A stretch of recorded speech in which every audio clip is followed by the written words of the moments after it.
5-10 minute আমরা ব্যাটারটা ফাটাবো, তাহলে স্মুথ হয়ে যাবে, এটা একদম সমান, সব জায়গায় সমান হয়ে যাবে, কনসিস্টেন্সি সমান হয়ে যাবে সমান।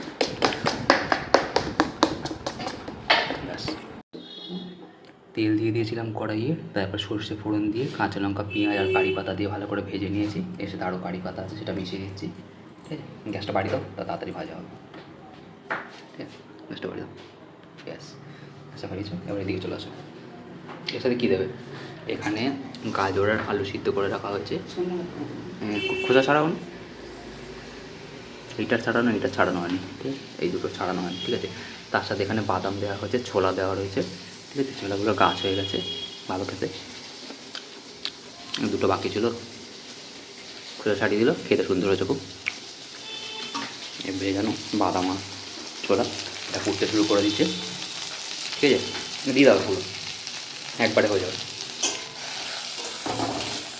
এত ফাটছে, আমার হাতে এসে লাগছে তেল, যেগুলো ভালো করে দিয়ে দেবো, দিয়ে ভালো করে ভাজা হবে একটা মশলাটা।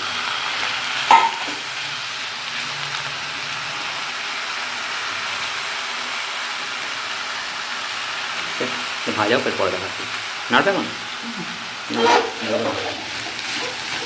ঘেঁটে দিতে হবে, না তো গোটা গোটা হবে, তারপরে ঘেঁটে দিলে মাখা মাখা হয়ে যাবে মশলাটা।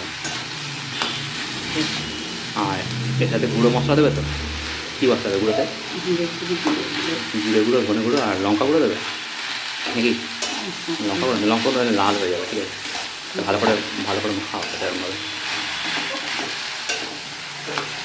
আচ্ছা দাও দাও, এটা ভালো করে মাখা হোক, তারপরে দেখা যাচ্ছে।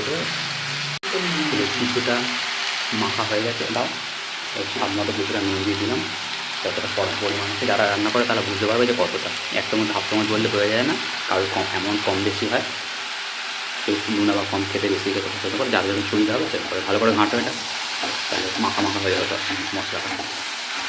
হ্যাঁ, এখন থেকে দিলে ভালো করে মশলাটা ভাজা, মানে নুনটা মাখা হবে। এর সাথে ধনে গুঁড়ো, জিরে গুঁড়ো দেবো। ঠিক আছে, এই ধনে গুঁড়ো দিয়ে দেওয়া হলো, এর সাথে জিরে গুঁড়ো দেবো এর সাথে কিছুটা, হাফ চামচের একটু বেশি, যেমন যা তরকারি হয়েছে সেই হিসাবে দিয়ে দাও। ভালো করে নাড়ো,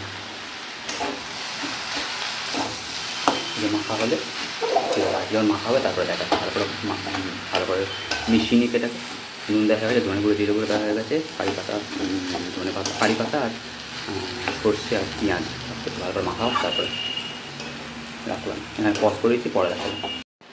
এই যে ভালো করে মাখা মাখা হয়ে গেছে। ঠিক আছে, ভালো করে নাড়ো, ভালো করে নেড়ে দিচ্ছে, একটু জল